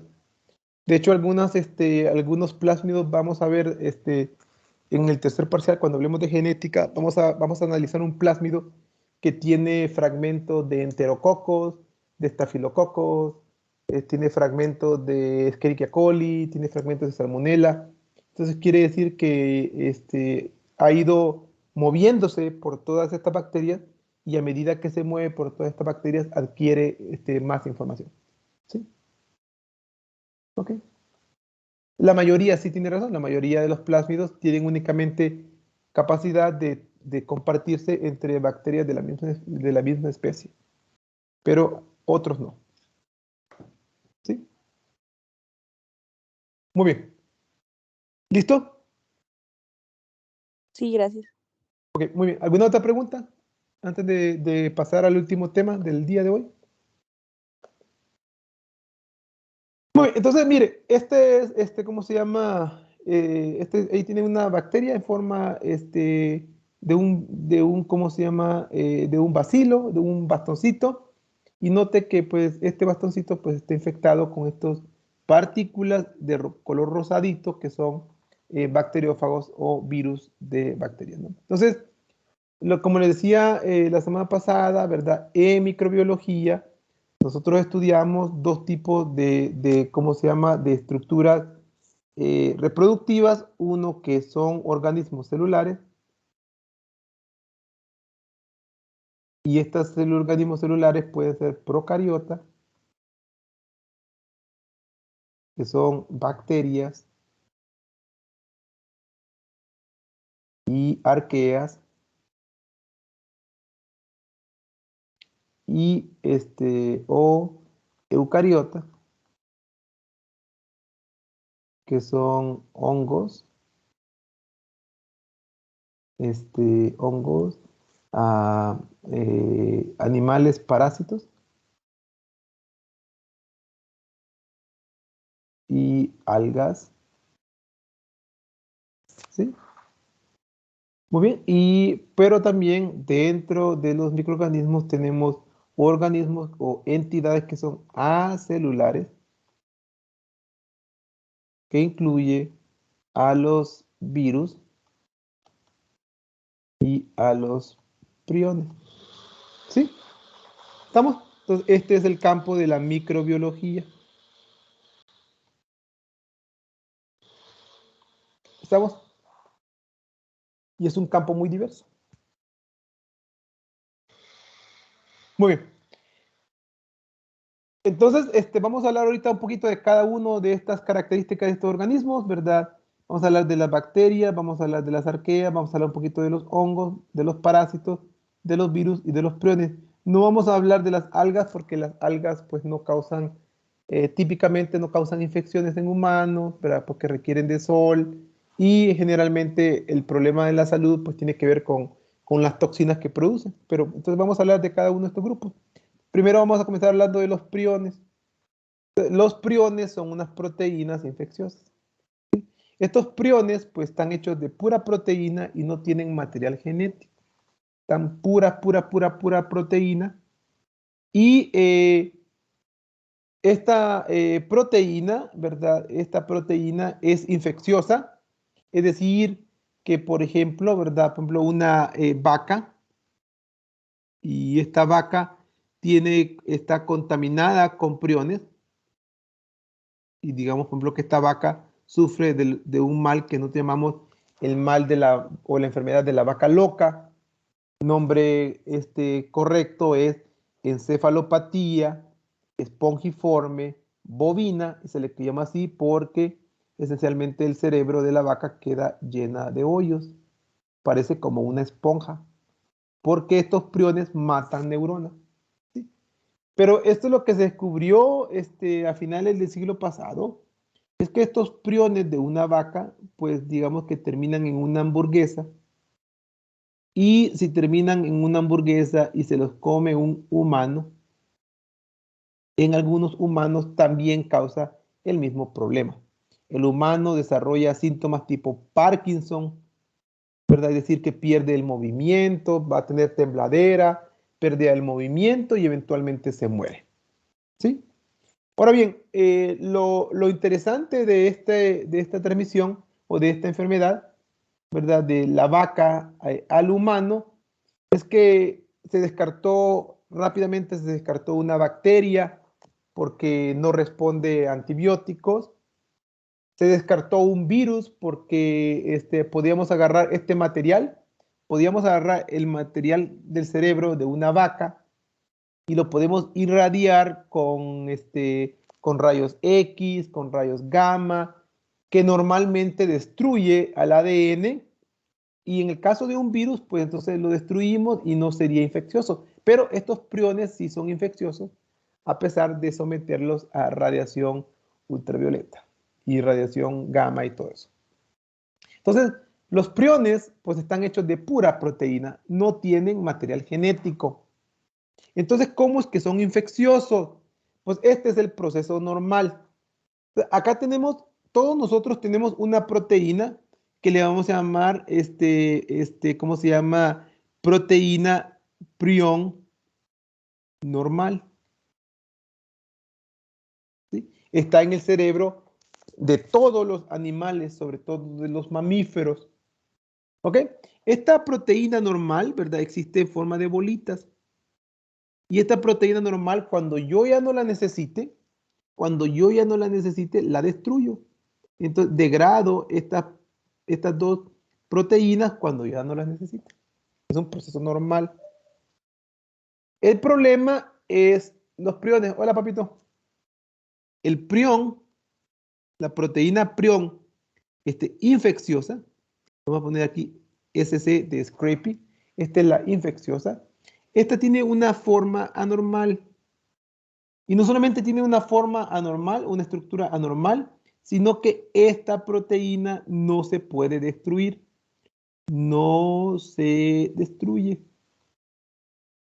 ¿Sí? Y luego, cuando esta proteína, por ejemplo, si yo me como una hamburguesa, ¿verdad? Una hamburguesa de vaca contaminada con esta proteína, y de alguna forma esta proteína llega a mi cerebro, entonces mis proteínas normales entran en contacto con esta proteína de acá, esta también entra en contacto con esta proteína de acá, y lo que va a ocurrir es una transformación. Es decir, que mi proteína priona va a continuar en forma de cuadrito, pero mi proteína que estaba en forma de circulito ahora pasa en forma de cuadrito. Y empieza a formar ¿cómo se llama? Complejos.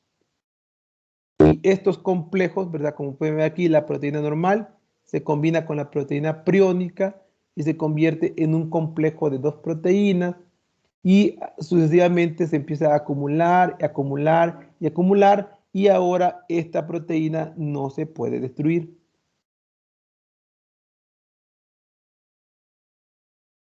¿Sí?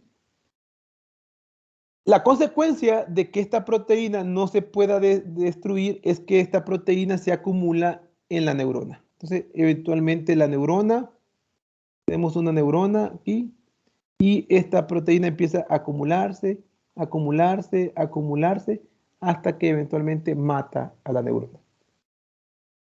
¿Sí? ¿Sí estamos? Sí, profe. ¿Ok? Y aquí pueden ver la consecuencia de esa muerte. Entonces aquí vean, por ejemplo, ¿verdad? No sé si notan, acá, por ejemplo, acá pueden ver que hay hoyos. Aquí están las placas de proteína. Estos puntitos, esta es una muestra de cerebro y esos puntitos que estoy viendo ahí son proteínas de priones que no se pueden degradar. Y luego nota que aquí hay como espacios vacíos, como la forma de una esponja. De ahí el nombre de esponjiforme. ¿Sí? En humanos, la enfermedad importante en humanos, ¿verdad? Que es lo que nosotros conocemos, la transmisión de vaca loca al humano produce una enfermedad en humano que se llama Creutzfeldt-Jakob disease. Entonces, Creutzfeldt-Jakob disease, que es el nombre de dos científicos alemanes, ¿verdad? Es como se llama la enfermedad priónica en humanos. Afortunadamente no hemos tenido una epidemia o un brote epidémico de priones desde hace 20 años, y pues digo afortunadamente porque en Inglaterra hace 20 años sí hubo un brote epidémico y gente consumió carne contaminada con priones y pues esta gente pues desarrolló Parkinson y muchas de esas personas murieron. ¿Sí? ¿Estamos?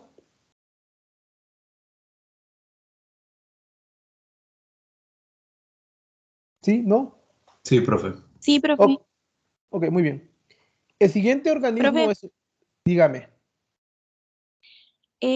por ejemplo, si la carne que consumimos viene infectada, ¿habrá alguna manera no, o sea, está infectada porque a eliminarlo. lo mejor no está bien cocida? No, es que aunque usted la someta a calor de 120 grados centígrados y todavía sigue intacto la proteína. Tendría que cocinarla como a 200 grados centígrados y pues eso estaría comiendo puro carbón, ¿no? Sí, Entonces, sí, ah, la idea es no consumir, como está en el cerebro o en la médula ósea, entonces cuando hay epidemias pues le dicen que no come a tuétanos. Recuerden que ok, los tuétanos tienen materiales del sistema nervioso. ¿Sí? Ok, de acuerdo, profe, gracias. muy bien. La siguiente, Profe, yo tengo sí, una pregunta, perdón. dígame. Si a nosotros se nos contagia consumiendo la carne, entonces a las vacas, ¿cómo se contagian ellas? Consumiendo carne de ovejas. ¿A poco las vacas sí comen carne? pues es que la gente, pues, en los concentrados le ponen todo tipo de proteína, ¿no? La proteína es la parte más cara del concentrado. Entonces muchas veces pues tienen harina de hueso o harina de sangre, y pues si esa harina de sangre o harina de hueso viene contaminada con material genético, entonces pues ahí es donde se contamina. Ya en Inglaterra está prohibido, pero pues de vez en cuando sí puede ocurrir eso. ¿Sí? Pero entonces en las ovejas no sé, o sea, si están infectadas también, ¿no Ajá. presentan síntomas ellas? Sí. Tiene una enfermedad que se llama scraping, que se rascan, rascadera se llama.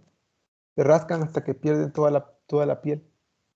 Y en ovejas, pues no se sabe exactamente si es un proceso natural, ¿verdad? O inducido por algo, no se sabe exactamente. Pero lo que sí se sabe es que por lo menos de los priones que causan Creutzfeldt-Jakob disease comienzan en ovejas, de ovejas a vacas y de vaca a humano. ¿Y no hay ningún tratamiento para evitar la muerte? No, para evitar la muerte no. Pero la única forma es incinerar las vacas, ¿no? Eliminarlas. Y luego en la tierra sí existen, ¿cómo se llama? Bacterias que eliminan priones. Producen unas moléculas que eliminan priones. Sí. Muy bien. Ok, gracias. Ok, el siguiente grupo entonces son los virus. También forma parte de los organismos no celulares. Un virus, pues en su forma más básica, consiste de esta estructura, ¿ok? Esta estructura que aquí tengo en mi mano, ¿verdad? Que es una estructura que llamamos la partícula viral. Note que estas partículas virales pues tienen simetría. Esta cajita, ¿verdad? Esta cajita que yo tengo aquí en mi mano, pues está hecha de proteínas, y dentro de esta cajita pues viene el material genético. ¿Sí? Entonces, los virus están hechos de una partícula en su forma más básica, está hecho de una partícula, está hecho de proteínas. Esta partícula que está hecho de proteínas, pues se le conoce como la cápside. ¿Sí? Y dentro de esta cápside, pues tenemos el material genético. Y este material genético, pues puede ser DNA o RNA. Nunca ambos. ¿Sí? ¿Estamos?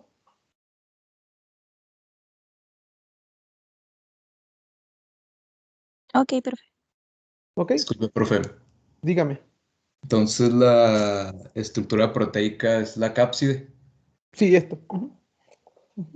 Ok, gracias. ¿Ok? Y cuando tiene material genético le llamamos una nucleocápside, cuando tiene adentro.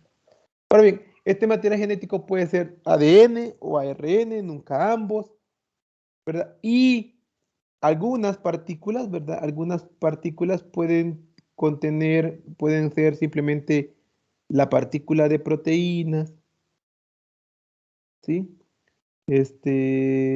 Con el material genético, con el ácido nucleico, así. Y algunas, pues, tienen, aparte de eso, tienen una capa de grasa, tienen una envoltura lipídica, algunos virus tienen envoltura de lípido,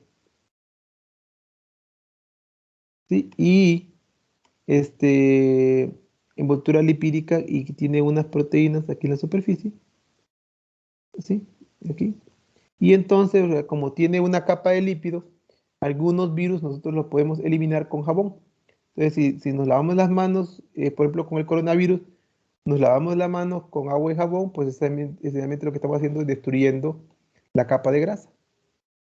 Entonces, si destruimos la capa de grasa, pues ya no es infeccioso. ¿Sí? ¿Estamos?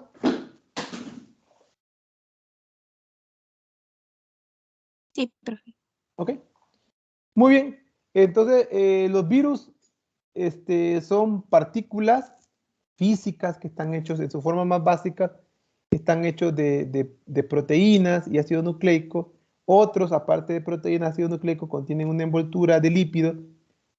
Y cuando la partícula está completa y tiene la capacidad de infectar una célula, se conoce como un virión. Los virus, obviamente, como no son células, no tienen metabolismo propio. Y para reproducirse requieren de una célula. Entonces, acá tenemos una célula. ¿Sí? Entonces aquí tenemos el núcleo. Y entonces los virus tienen que tener la capacidad, ¿verdad? La capacidad de infectar esta célula. Entonces, cuando tienen información que les permite infectar esta célula y cuando infectan a esta célula, el material genético se reproduce y luego también forma nuevas partículas y eventualmente, ¿verdad?, causa la muerte de la célula. Eventualmente esta célula se muere, ¿verdad? Y entonces, ¿verdad?, tenemos nuevas partículas virales. Y entonces así se reproducen de esta forma y luego pues estas pueden infectar más células y así sucesivamente hasta que causan destrucción de un tejido. ¿Sí? ¿Estamos? Sí, profe. Ok, entonces no voy a decir más porque pues nosotros vamos a ver un curso entero de virología. Simplemente, ¿verdad?, saber que los virus no tienen ni ribosomas ni metabolismo propio y por lo tanto son parásitos intracelulares obligatorios. Es la única forma como se pueden reproducir. ¿Sí? Okay. Aquí tienen algunas enfermedades virales, ¿verdad? El famoso catarro producido por un rinovirus, inflamación de las glándulas parótidas o de las glándulas salivarias por un virus que se llama virus de la papera, el famoso herpes labial, ¿verdad?, que produce estas pápulas alrededor del labio, sarampión, que es una enfermedad que ya debería estar erradicada y que fácilmente se protege uno con la vacunación.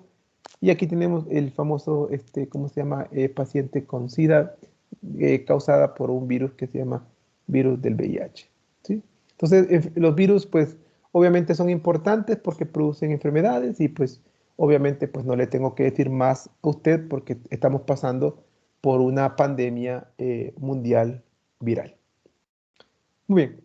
El siguiente organismo, pues, nos movemos ya a los Profe, disculpe. Dígame. Perdón. Ay, perdón. No, perdón, es que no puedo mover, perdón. Caray, no me deja. Perdón. Aquí ya, listo, perdón, dígame, compañero.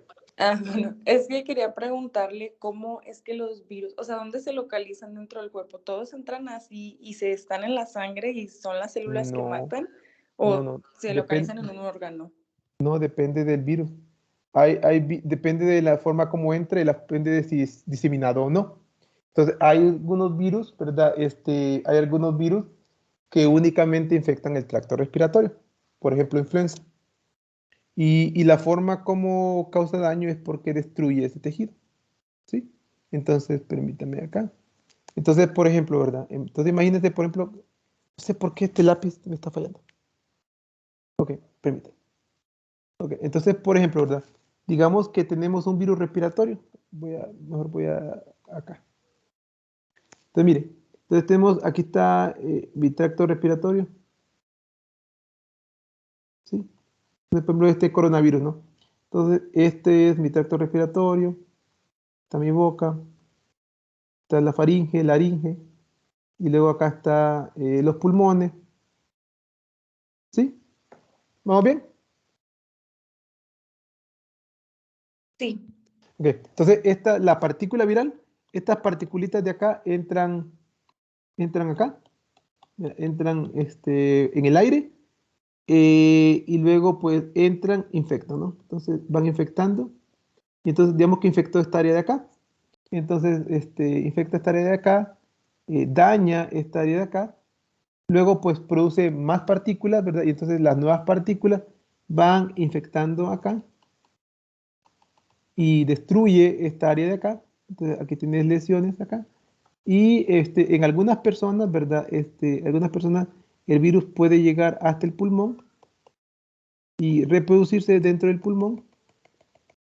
y entonces causa daño de este pulmón. ¿Sí?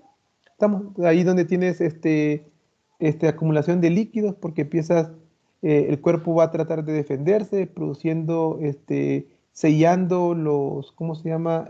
Los alvéolos y se llenan de líquido. Entonces, aquí dentro del pulmón hay unos saquitos, aquí están los capilares. Entonces, alrededor de ese saquito se empieza a acumular líquido porque se abren las venas. Y entonces, eventualmente lo que pasa es que causa problemas porque ahora ya el oxígeno no puede pasar de aquí a acá. ¿Sí? ¿Estamos? Sí, entonces se quedan ahí porque es por donde entraron o Sí. es porque es lo que Bueno, más les sí. favorece a ellos. Es que cada virus tiene, al final todo en la vida es información, ¿no? Entonces, esta partícula tiene información. Y la información que dice, encuentra una célula que tenga esta molécula de superficie, se queda allí.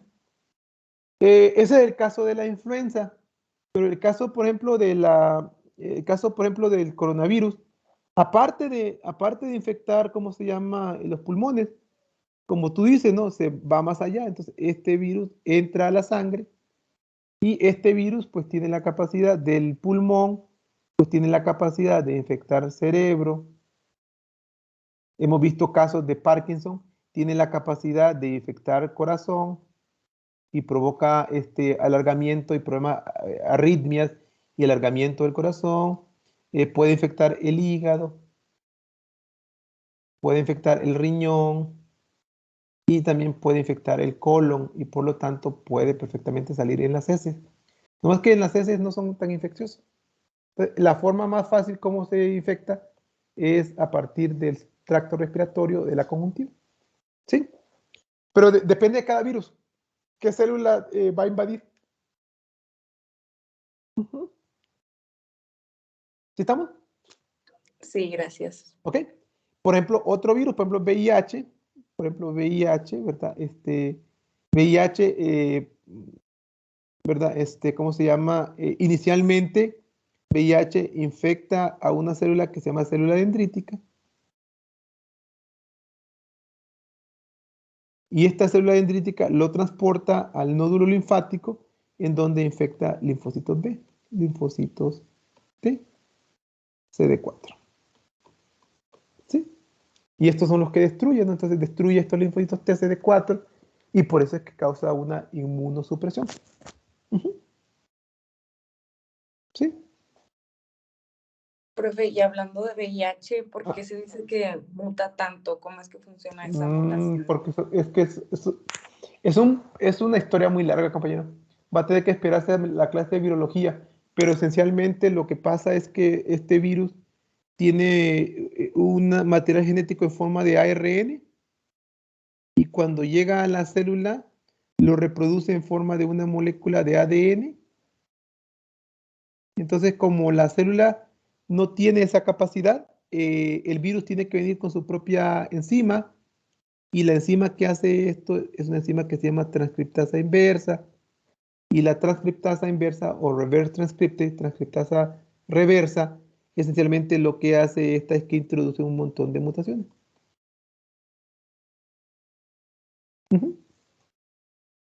¿Sí? Pero eso lo vamos a ver bien en detalle en la clase de virología. ¿Ok? Sí, gracias. ¿Ok? Otros virus infectan el hígado, por ejemplo, los que causan hepatitis. Otros virus infectan el cerebro, por ejemplo, encefalitis bovina, encefalitis equina. Otros virus infectan el intestino, como por ejemplo polio, rotavirus que causan diarreas. Entonces, cada partícula viral tiene información en su superficie que le dice qué célula necesita infectar. ¿Sí? Muy bien. ¿Alguna otra pregunta?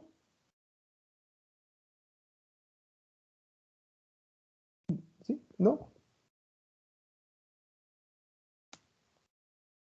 Bueno. Por mi parte, no, profe. Ok, muy bien.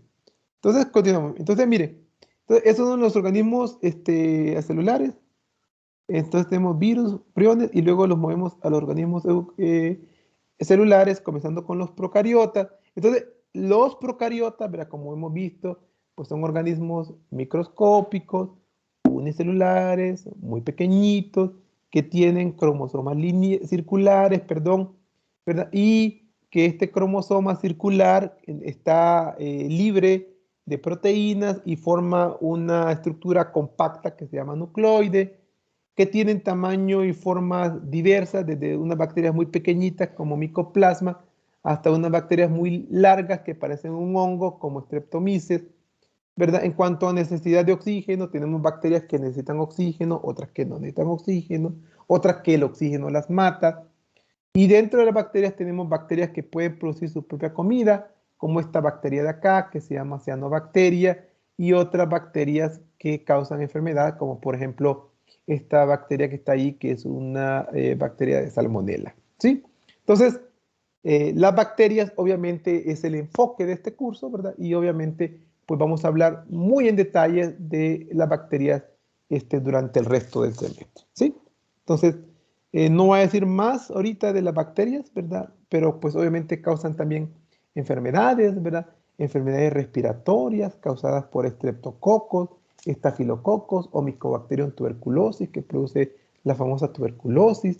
También son responsables de la mayoría de las infecciones epidémicas gástricas que causan diarrea, hepatitis, ¿verdad? Cosas así, causadas por Shigella, Helicobacter pylori, Vibrio. Otras pues causan también infecciones de la piel, sobre todo estafilococos, estreptococos, y en algunos casos pues incluso pueden producir gangrena ahí en la herida, muerte del tejido celular, y esto obviamente pues puede causar la muerte del individuo, ¿sí? Entonces, no voy a hablar más de las bacterias hoy porque a partir del miércoles vamos a hablar exclusivamente de las bacterias, ¿sí? ¿Estamos? Sí, profe. Sí, profe. Muy bien. De acuerdo. El siguiente grupo son las arqueas. Arqueas se les llama así porque viene del latín, creo que es arcaico, que significa muy viejo, muy antiguo. Y se les conoce así porque estas bacterias tienen comportamientos de bacterias muy primitivas. Les acabo de decir bacterias, pero no son bacterias porque son un dominio separado. Estos organismos también son células procariotas, pues tienen en lugar de una pared celular de peptidoglucano, tienen unas proteínas que se llaman glicoproteínas, que producen como una capa de mocos, y por lo general, aunque ya estamos cambiando esto, por lo general incluye microorganismos que habitan ambientes extremos. Es decir, microorganismos que viven en temperaturas muy altas, en pHs muy altos o pHs muy bajos, como por ejemplo acá tienen un geyser en Yellowstone, y aquí el Parque Nacional Yellowstone, ahí tienen un geyser, y note que aquí en la orilla de este geyser pues tiene colores rojos, anaranjados, verdes, aquí ya tiene un color como turquesa, ¿verdad? Y cada uno de esos colores es por crecimiento bacteriano. Hay biopelículas, ¿verdad? Hay biopelículas de múltiples colores, y en esas biopelículas, por lo general, lo que encontramos son arqueas. Ahora bien, nosotros típicamente en el curso de microbiología no hablamos de las arqueas. Y no hablamos de las arqueas porque pensamos que las arqueas no tienen la capacidad de infectar a un humano. Sin embargo, en los últimos 10 años nos hemos dado cuenta de que no es cierto, porque en su colon, en su intestino grueso, aparte de bacterias, también usted tiene arqueas. Algunas arqueas que hacen metabolismo de metano, ¿verdad? Algunas bacterias que incluso pueden digerir celulosa y cosas así.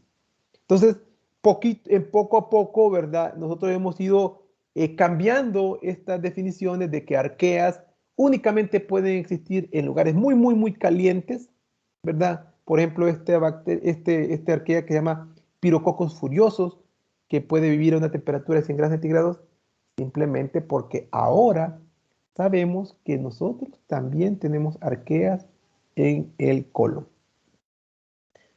Hasta el momento, afortunadamente, no tenemos ninguna enfermedad producida por una arquea. ¿Sí? ¿Estamos? ¿Sí? De acuerdo, profe. De lo poco que sabemos, lo único que sabemos es que arqueas habitan en el colon y hasta donde nosotros sabemos tienen un efecto positivo. ¿Sí? Muy bien. Esta es la estructura de una arquea, tiene una célula y luego arriba de esta célula pues tiene estas como costras, ¿verdad? Como costrecitas, y note que esas costras forman algo así como una herradura y esta costra no está formada de peptidoglucanos, sino que está formada de glicoproteínas.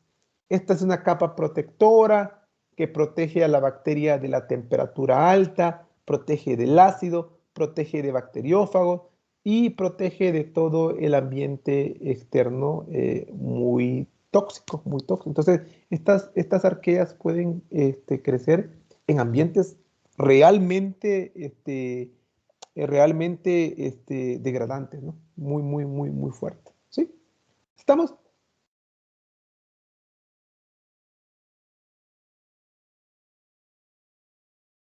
¿Sí? Sí, Sí, profe. profe. Muy bien. Ok. En algunos momentos vamos a hablar de nuevo de las arqueas. El siguiente grupo son, entonces ya tenemos las bacterias, hablamos de las arqueas. Ahora nos toca hablar de los eucariotes.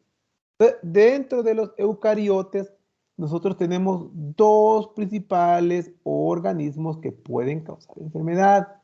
Por ejemplo, hongos, ¿sí? Y, ¿cómo se llama? Animales parásitos.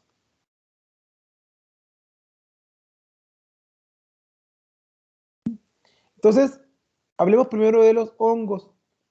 Los hongos vienen en dos sabores o dos formas. Entonces, ¿cómo se llama? El hongo, ¿verdad? El hongo viene en dos formas. Una forma unicelular en forma de una esferita con una yema que se llama una levadura. La levadura, ¿verdad? La más famosa levadura. Alguien que me diga cuál es la más famosa levadura, el nombre científico de la levadura más famosa.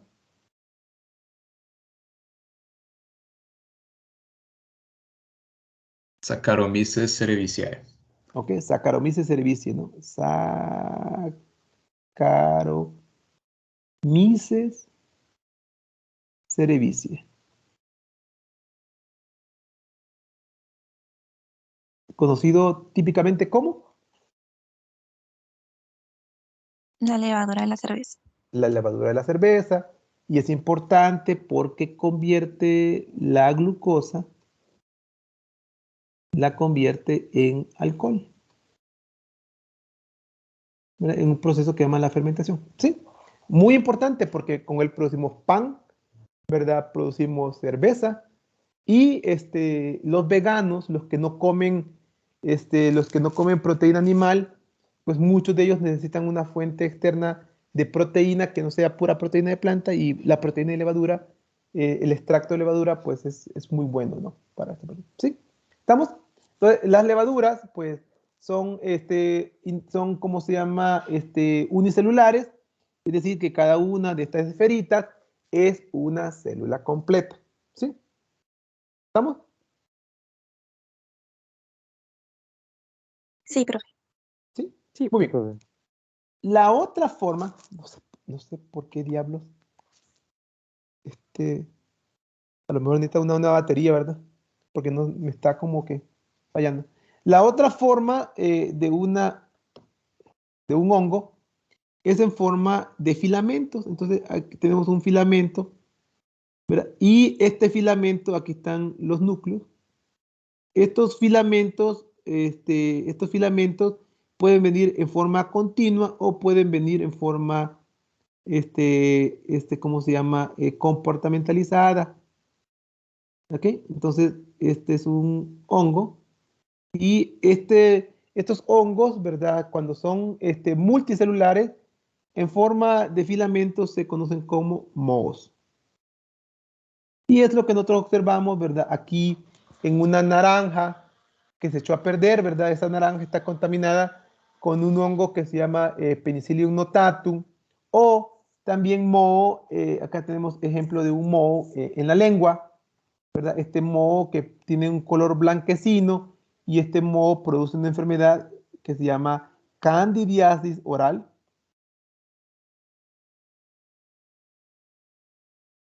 O algodoncillo. ¿Sí? Candidiasis oral o algodoncillo generalmente ocurre en niños, generalmente son bebés, ¿verdad? Bebés que están consumiendo antibióticos. Esto ocurre. O lo otro también ocurre en pacientes con diabetes y en pacientes con VIH-Sida. ¿Sí? Entonces, de alguna forma, ¿verdad? El hecho de que alguien tenga este algodoncillo o problemas hormonales también hay problemas hormonales, sobre todo en las hormonas de la mujer, ¿sí? Pero, ¿verdad? La presencia de algodoncillo o candidiasis oral, pues indica algún tipo de trastorno fisiológico, ya sea por abuso de antibióticos, por algún tipo de diabetes, cáncer, VIH-Sida o cuestiones hormonales. Entonces, siempre es importante, ¿verdad? De que si sale algo así en la lengua, pues ir con el doctor, ¿no? Porque a lo mejor significa que hay alguna condición médica importante, ¿no? ¿Sí? ¿Estamos? Sí, profe. ¿Ok? Sí, profe. Y estos filamentos, ¿verdad? Estos filamentos que tienen ahí, note que estos filamentos producen como ramitas. Cada uno de estos, ¿cómo se llama? Ramitas se conoce como una hifa y el conjunto de hifas se conoce como micelio. Entonces, hifas o micelio y al final de estas hifas tenemos estas bolitas y estas bolitas son esporas de hongo. Estas son las que causan alergia, ¿no? Entonces, no sé si alguien acá tiene alergias por hongos. ¿Alguien? ¿Cómo sabe que es una alergia provocada por un hongo? Hongos generalmente viven en lugares fríos, húmedos y sombríos.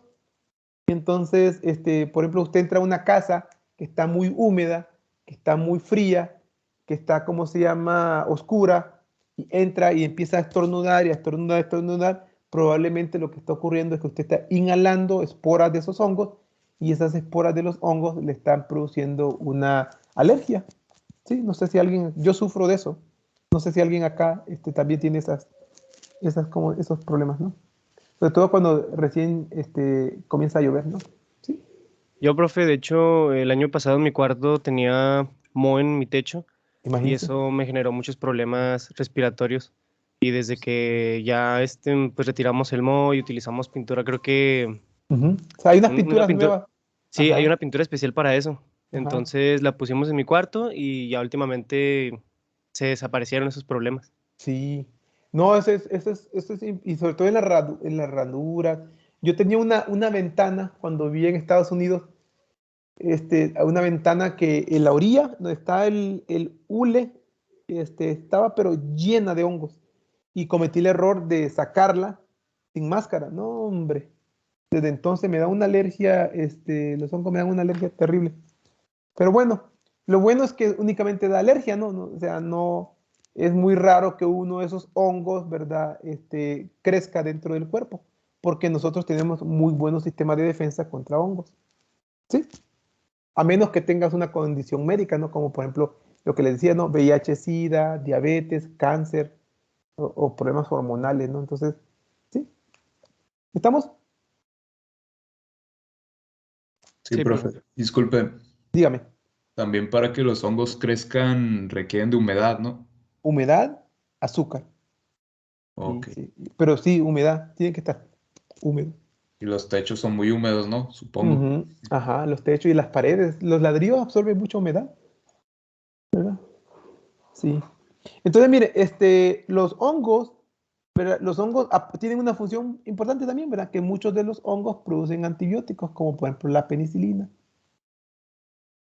Entonces, hay cosas buenas, ¿no? Entonces, hay un chiste que dice que si la vida te da mohos, pues sácale la penicilina, ¿no? Pero muy bien, este es un chiste malo porque pues, no todos los hongos producen antibióticos, ¿sí? La célula del hongo, pues vamos a ver después que está hecho de tiene una pared celular, nomás que esta pared celular no está hecha de peptidoglucanos. Entonces, esta pared celular, por ejemplo, que tiene un hongo, esta pared celular está hecha de un material que se llama quitina. Y entonces, ¿verdad? Esencialmente, les decía yo que hongos producen penicilina y esta penicilina ataca a la bacteria porque esta penicilina, lo que va a hacer esta penicilina es degradar esta capa de peptidoglucanos. Entonces, la penicilina destruye peptidoglucanos, pero no produce ningún daño sobre ella, ¿sí? Entonces, distintos materiales estructurales, ¿sí? ¿Estamos?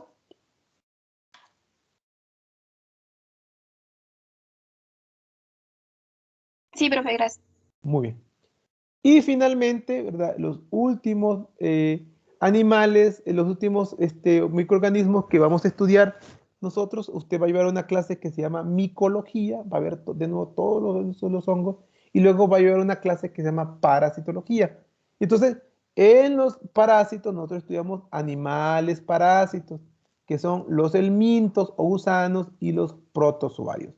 Los protozoarios son animales primitivos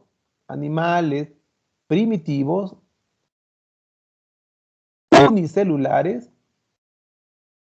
y uno de los más comunes pues son las amebas. Pero aparte de las amebas tenemos giardia, tenemos tricomonas, y tenemos uno muy importante que causa malaria, que es el plasmodio. ¿Sí? Entonces, estos son los animales primitivos más importantes. Nosotros probablemente evolucionamos a partir de estos animales, ¿sí? Todos nosotros, originalmente, hace unos 1500 millones de años, pues éramos una ameba, y pues esta ameba, pues, creció en un organismo multicelular, ¿verdad? Y pues eventualmente se convirtió en un animal, ¿no? Sí, pues más o menos por ahí va, ¿sí? ¿Ok? ¿Sí?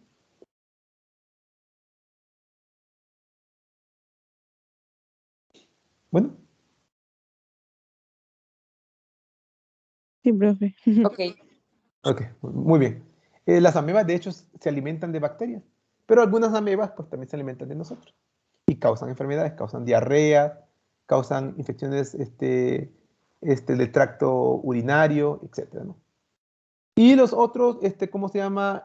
Animales son multicelulares y vienen en forma de helmintos. Hay esencialmente tres formas de helmintos. Hay un gusano plano, grandotote. Es lo que les decía, compañero, el otro día, de que no todos los microorganismos son microorganismos, porque hay algunos, como estos gusanos, que tienen formas visibles, ¿no? Nosotros lo podemos ver un gusano, ¿verdad? Con su cabecita, incluso hasta podemos ver los ganchos en un microscopio fácilmente. Entonces, estos gusanos, pues, son gusanos planos o platelmintos, o gusanos esféricos como un cilindro. El más común de estos gusanos cilíndricos o nemátodos son las lombrices intestinales, lombriz común o Ascaris lumbricoides. Y tenemos otros gusanos en forma de duelas que se llaman tremátodos, son los que parecen como babosas, ¿verdad? Y estos generalmente en humanos pues producen enfermedad.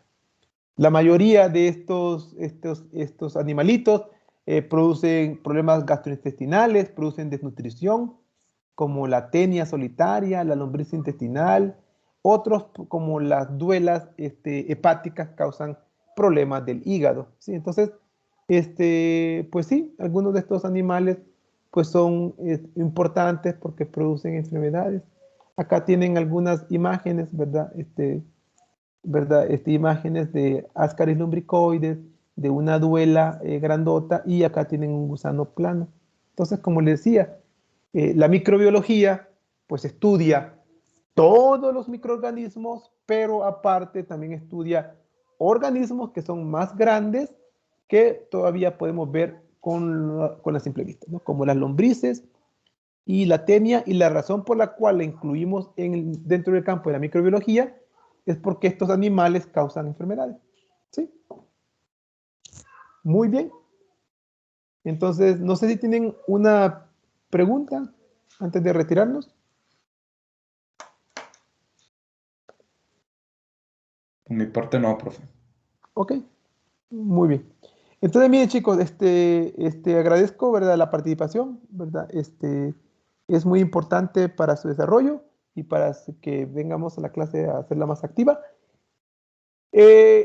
A partir del miércoles comenzaremos a hablar exclusivamente de las bacterias. ¿Sí? Entonces, a partir del miércoles nos vamos a olvidar, por un momento nos vamos a olvidar de los hongos y nos vamos a olvidar de los parásitos y vamos a hablar únicamente de las bacterias hasta la última semana de clase. ¿Sí? ¿Estamos?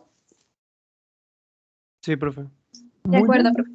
Entonces, el miércoles vamos a hablar de las morfologías de las bacterias y de las agrupaciones de las bacterias, y luego la próxima semana vamos a hablar de cada una de las estructuras de la bacteria.